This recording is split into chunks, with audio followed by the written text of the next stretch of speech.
नमस्कार, मैं करमपाल। चाइना तो अमेरिका के काबू में नहीं आ रहा है, लेकिन ट्रम्प सरकार वो सभी काम करने में जुट गई है जिससे कि इंडियंस को अमेरिका से बाहर निकाला जाए। अमेरिका में एंट्री तो ट्रम्प ने बिल्कुल बंद ही कर दी है इंडियंस की। जो बच्चे स्टडी वीज़ा पर जाते थे, एंट्री बंद कर दी। H1B वीज़ा 71% हमें इंडियंस को मिलते थे, वो बंद कर दिए। डंकी सिस्टम है, बंद कर दिया। बल्कि जो डंकी वाले इलीगल थे उनको जहाज भर भर के वापस भेज रहा है। अब जो ऑलरेडी अमेरिका में काम कर रहे हैं हमारे लोग, उनको भी बाहर निकालने की तैयारियां चल रही हैं। यानी वो सारे पॉइंट्स ढूंढे जा रहे हैं ट्रम्प सरकार के द्वारा, जिससे कि इंडियंस को निशाने पर लिया जाए और उनको बाहर कर दिया जाए। अब ट्रम्प सरकार ने एक बड़ा फैसला लिया है कि ऑटोमेटिक वर्क परमिट एक्सटेंशन एक सुविधा थी जो बाइडेन सरकार ने शुरू की थी, उसको आज से ही ट्रम्प सरकार ने बंद कर दिया, खत्म कर दिया है। यानी कि सपोज करो आपका जो वर्क परमिट है आज तक का है और आज वो एक्सटेंशन नहीं हुआ आपका, तो कल से आप जॉब नहीं कर पाएंगे, आप वैलिड नहीं रहोगे, इनवैलिड हो जाओगे और आपको इलीगल मान लिया जाएगा। कल से आप कहीं काम करते हुए पकड़े गए तो आपको गिरफ्तार कर लिया जाएगा, डिटेन कर लिया जाएगा आपको। तो ये कर दिया है। मतलब बाइडेन सरकार में क्या था कि सपोज करो जो बच्चे वहां H1B वीजा पर हैं या जो H4 जो स्पाउस वीजा पर हैं, मान लिया कोई मेल है वहां पर, तो उनकी जो वाइफ जाती है स्पाउस वीजा H4 वीजा पे जाती है। या फिर जो बच्चे हमारे वहाँ पढ़ते हैं जो कि स्टेम कोर्सेज वाले होते हैं, साइंस, टेक्नोलॉजी, इंजीनियरिंग, मैथमेटिक्स, वो ओपीटी पे काम करते हैं, ऑप्शनल प्रैक्टिकल ट्रेनिंग। तो ओपीटी पे जो काम करते हैं तो उन सबको ऑटोमेटिक वर्क परमिट एक्सटेंशन उनका ऑटोमेटिक हो जाता था यदि उनका समय से नहीं होता था।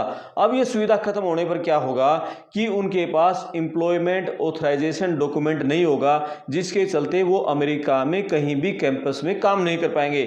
यदि आपके पास सपोज करो ईएडी आपका एम्प्लॉयमेंट ऑथराइजेशन डॉक्यूमेंट आज 30 अक्टूबर 2025 तक का है और कल वैलिड आगे उसका रिन्यूअल नहीं होया, तो कल 31 को यदि आप कहीं चेकिंग में पकड़े गए तो फिर आपको गिरफ्तार कर लिया जाएगा और कोई कंपनी ही नहीं देगी, क्योंकि कंपनी के पास तो रिकॉर्ड है ना ईएडी कब तक वैलिड आपका। यदि आपका कल तक रिन्यूअल नहीं हुआ तो आपको कंपनी में काम नहीं मिलेगा, आपको बाहर होना पड़ेगा। तो ये सुविधा खत्म कर दी।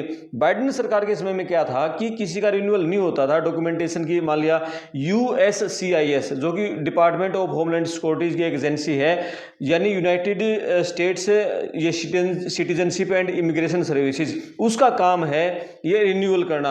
और सपोज करो आपने उसमें अप्लाई कर दिया, किसी कारण से वहां तक एप्लीकेशन आपने अप्लाई कर दी और उस पर कोई फैसला नहीं हो पाया है, तो देरी तो उस डिपार्टमेंट ने की, लेकिन खामियाजा आपको भुगतना पड़ेगा।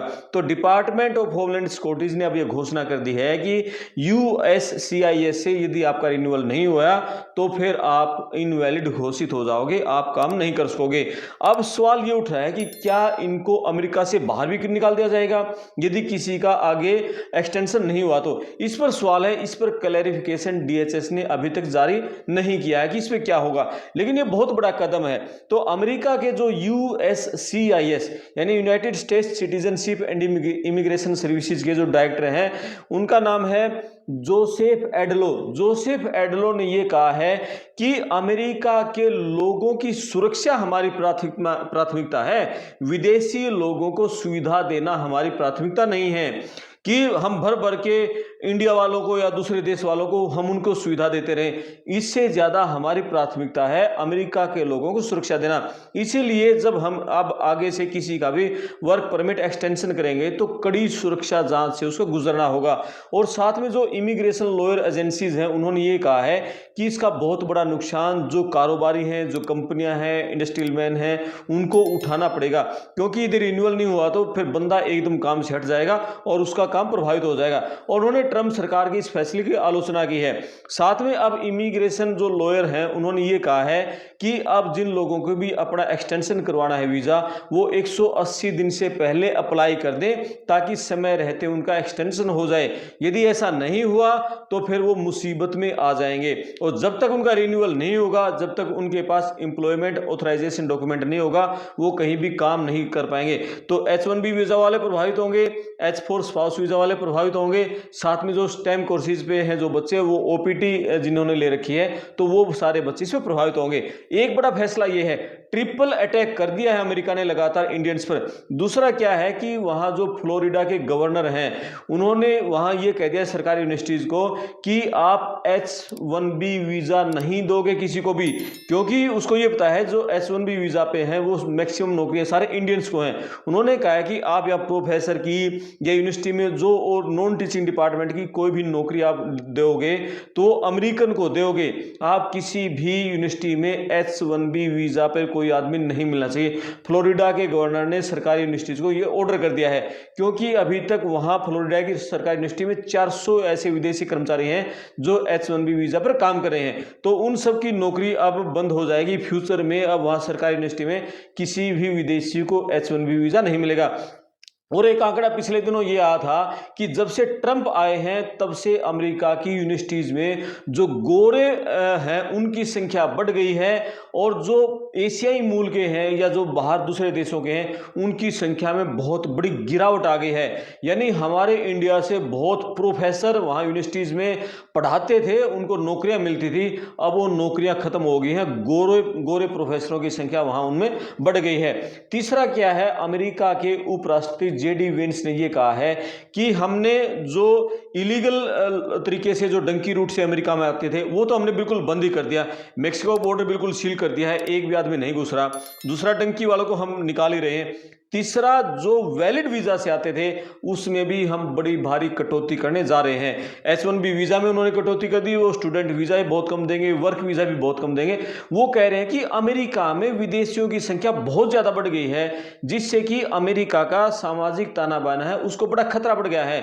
यानी कि यहाँ के जो लोकल लोग हैं उनके साथ कल्चरल मेल नहीं खा पा रहे हैं विदेश से आए हुए लोग। और आप इंडिया वालों को ही देखिए, इंडिया वाले अब हमारे वहां देखो, अब अमेरिका ने हमारे इंडियंस को शरण दी है भाई, आपने उनको रहने के लिए शरण दी अमेरिका ने, साथ में फिर वो नौकरी भी दे रहे हैं, वो आपको पैसा भी दे रहे हैं, सारी सुविधाएं आपको दे रहे हैं, सेफ्टी सिक्योरिटी सारी चीज दे रहे हैं। उसके बाद आपका ये फर्ज बनता है कि आप अमेरिकन के साथ घुल मिलकर रहें, उनके सामाजिक ताने बाने के हिसाब से रहें। अब जेडी वेंस की जो पत्नी है उषा वेंस, वो इंडियन मूल की है, लेकिन वो कहते हैं कि मेरे साथ वो लगातार चर्च में जाती है और वो सारे जो ईसाई धर्म की जो मैं फॉलो करता हूं वो मेरी पत्नी सारी चीज फॉलो करती है। लेकिन हमारे इंडियंस जो हैं, जो मैक्सिमम लोगों सारे उत्पात मचाते हैं, कोई भी हमारा त्योहार आ जाए, कोई और तो और छोड़ो, कोई फिल्म भी वहां रिलीज होती है, उस फिल्म की रिलीज होने पर भी वहां बवाल खड़ा कर जाता है, सड़कों पर ड्रम बजाते हुए जुलूस निकाल रहे हैं, दूसरे लोगों को परेशान कर रहे हैं। तो इस तरह के हालात हैं, इससे चलते वहां अमेरिका की जो सरकार है वो परेशान हो गई है। वो कह रहे हैं कि जो विदेशी हमारे यहाँ आ रहे हैं,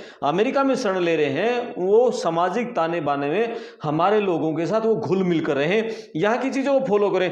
आपको बाहर के आपके मान लिया कॉस्ट्यूम्स हैं, आपके जो कस्टम्स है, आपकी जो रिलीजन है, आपके रीति रिवाज है, आप अपने घर पे मनाइए। कहीं एक कोई होटल में है या किसी आप वो किसी बिल्डिंग में है, किसी आप ऑडिटोरियम में है, उसमें मनाइए। लेकिन सड़कों पे जिस तरह से हमारे इंडियंस जुलूस निकाल रहे हैं ना, वो वहां के लोगों को सहन नहीं हो रहा है। आप सड़क पे लोगों को राह चलते परेशान कर रहे हैं, दूसरा वहां की नियम कानून को आप ताक पे रख रहे हैं। तो इसके चलते उन्होंने कहा कि वैलिड वीजा पे भी जो लोग आते थे उसको भी हम कंट्रोल करेंगे।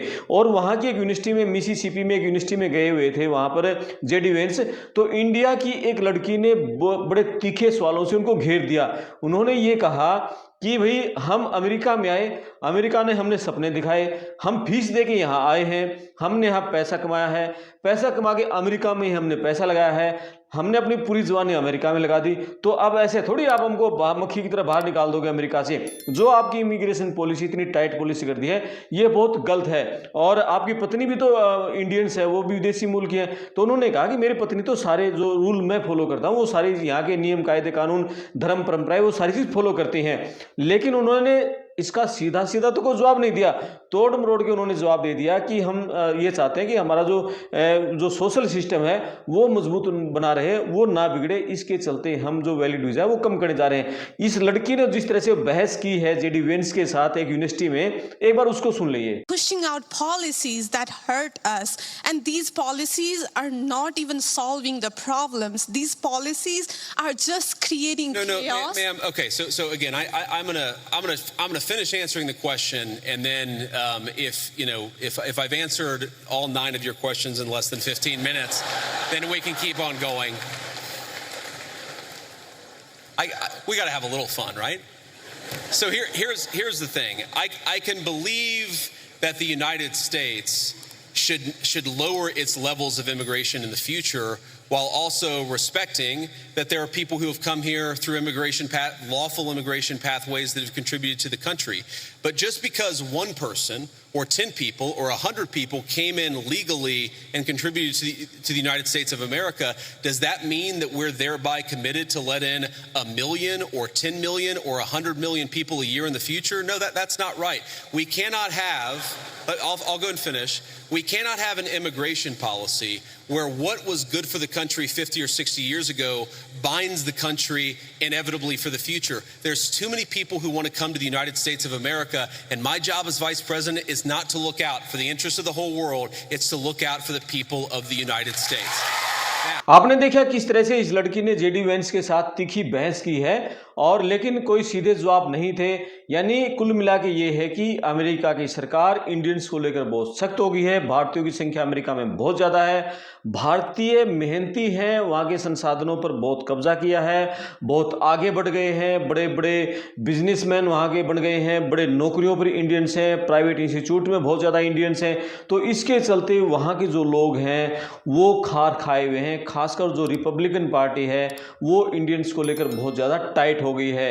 चाइना पे उसका बस नहीं चला, लेकिन अब इंडियंस उसके निशाने पर हैं। आप वीडियो पर अपने कमेंट्स करना, वीडियो को शेयर करना, चैनल को सब्सक्राइब करना। मैं आपका दोस्त करमपाल, धन्यवाद।